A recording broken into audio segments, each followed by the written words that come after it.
YM2610 FM オペレータタイプ N B 通称 OPNB は対等の要望によりヤマハが開発した音源チップである。同一チップ内に SSG 音源 TSG とほぼ同じで、これ以降 SSG と表記、 FM 音源 ADP-CM 音源といった複数の音源が搭載されており、 SSG 以外は左右と中央に出力先が選択可能である。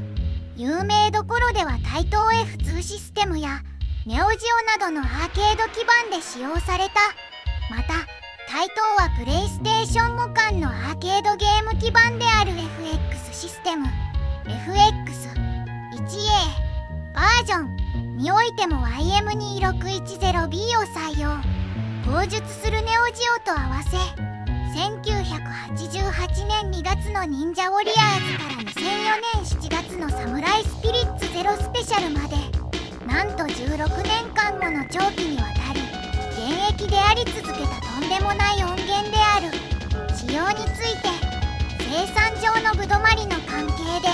使用上 FM 録音発生する予定だったが、製品では4音となった。後に当初の使用通りに録音発生可能となった YM2610B がリリースされた。構成は以下の通りである。 FM 音源は4オペレータであり、 YM2151 と比較しでチューン2がない。 YM2610 では4音、 YM2610B では6音、 SSG 音源3音、ノイズ1音、 TCM は2種類ある。 ADP-CM 録音再生周波数は 18.5kHz に固定され、音程を変更することはできない。 ADP-CM B1 音 YM2608 の ADP-CM に相当し、再生周波数は 2kHz、 55.5kHz の範囲で指定が可能である。一つの音源で SSG、FM 音源、TCM の発生が可能な点は前回紹介した YM2608 と同じではあるが、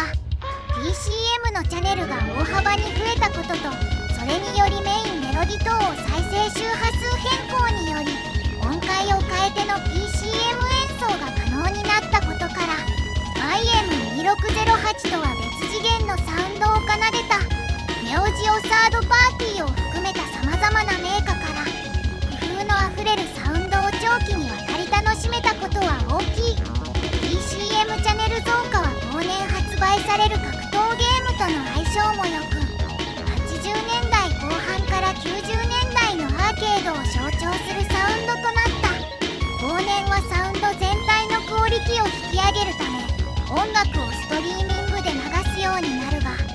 サンプリング能力は当然 CD 等と比較して高くなく、前期から中期のサウンドの評価が高い傾向がある。しかしながらストリーミングによるアプローチによりユーザーを楽しめる努力を各メーカーは行った。 YM2610 の歴史には対等が深く関わる。インタビューを交えて開発の経緯を解説する。スペースインベーダーサウンドの生みの親である亀井道行氏、対等のサウンド開発部門後のズンタタの初代責任者である今村義雄氏、現ズンタタの石川勝久氏と土屋翔平氏、過去と現代をつなぐ形での4名へのインタビューをお届けしよう。 YM2203 時代まで今村氏 FM 音源にはいち早く注目していました。ヤマハの MSX パソコン1983年発売の CX5 が出た当時、それに使われていた8ポートの FM 音源チップ YM2151 をすぐにでも使いたいと思って直接ヤマハに交渉しに行ったんですよ。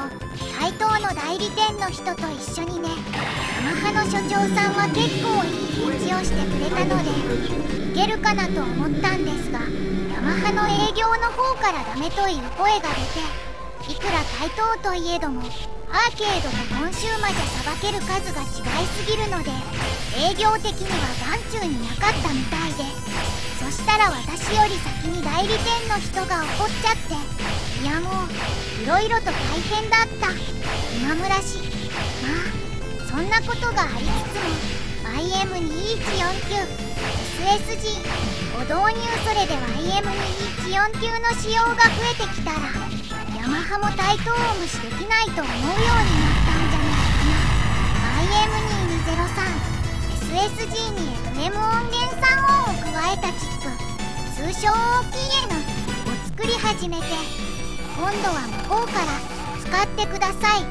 て持ってきた。正直この野郎とは思ったよ、笑い。けど経緯はどうあれ少しでも早くいい音にしたいと思っていたので、すぐにそれを使ったんだよね今村氏。 YM2610 のことはよく覚えています。2203で録音出せるようになったとはいえ、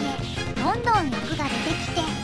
それでも少ないと感じるようになってきたんですね。それでこういうものが欲しいってスペックをまとめてヤマハに要望を持っていったんですよ。その頃にはもうタイトーがかなりの数の2203を使ったので、ヤマハも割とすんなり耳を傾けてくれました。石川氏、ヤマハとタイトーの共同開発だったとか。今村氏、共同開発というよりはこちらの希望にヤマハが乗るかどうか、それだけの話でした。タイトーが開発資金を供出したりしたわけじゃなくて、こういうものがあれば買いますという。石川氏、2610は本来 FM 音源パートが6チャンネル出る仕様だったものが、ぶどまりが悪くて4チャンネルに減ってしまったという話もありますね。その後だいぶ経ってから YM2610B が出て、ちゃんと6チャンネル出せるようになったと。さてここからは採用されたゲームをメーカーと年代別に紹介しよう。忍者ウォーリアーズ1988年。ダディマルクは音程変化可能な ADPCM-B を用いて津軽三味線のサンプリングを用いたソロパートを導入するなど、当時としては他に類を見ない手法が使われている。サイバリオン1988年。タイトー H システム。ト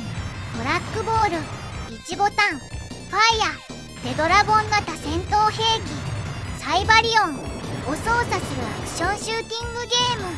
迷路上のマップを通過してボスを倒せば1ステージクリア。チェイス H 9 1988年。タイトー G システム。本職と思われる演技達者な声優たちによる多数のセリフ音声が挿入されているのも特徴。ステージ開始時の指令音声やプレイヤーの操作や運転ミスに随時ツッコミを入れてくる。相棒刑事の軽妙かつコミカルなセリフがゲームを盛り上げるのに一役買っている。ダライアス2。タイトー1989年。前作ダライアス1987年から引き継いだ多画面筐体の迫力に加え、本作から激しいラスタースクロールや音声演出 BGM と合わせたステージ展開など、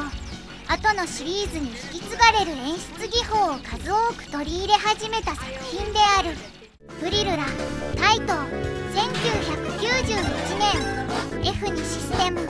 本作は不思議な国ラディッシュランドを舞台に、時間の流れを司る時計仕掛けのネジを巡る冒険を描いている。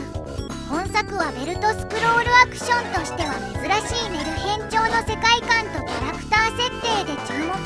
めた。一方で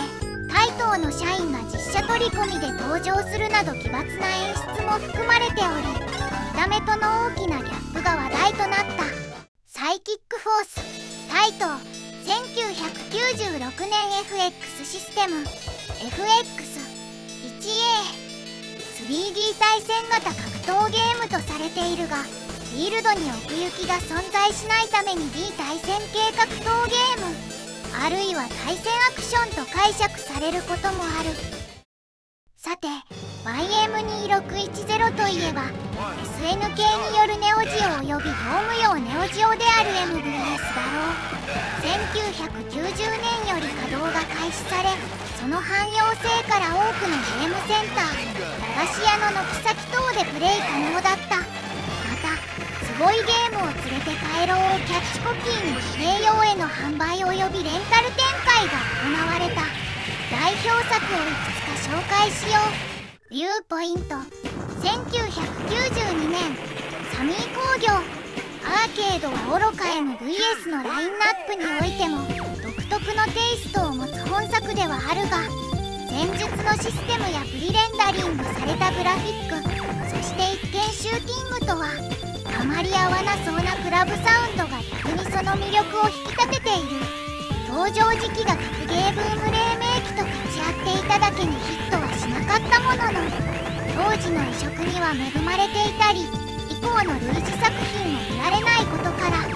アーケードの STG を語る中では何かしら話題に出てくる一本である。優子の剣。1992年 SNK 対戦系格闘ゲームでネオジオの100メガショック第1弾ソフト、当時隆盛を極めていたストリートファイター2シリーズを踏襲しつつ、そこへさらに独自のシステムが数多く取り入れられている。その一部は現在に至っても多くの格闘ゲームに採用されている。サムライスピリッツ。1993年 SNK サムライスピリッツシリーズの第1作目。1788年を舞台に己の信念のもとに戦いに興じる者たちが世界を破滅に導くのを阻止することを目的としている。キャラクターの一人であるナコルルはシリーズ通してのヒロイン的存在として知られており、 SNK の看板キャラクターの一人としても知られている。画廊伝説スペシャル。1993年 SNK。本作は総勢15名から選択する形となり、容量は150メガビットとなっている。音楽は戦国伝承、お手がけた清水俊夫、優子の剣、お手がけた山田康政および北村義彦が担当した。ソニックウィングス3。1995年 SNK。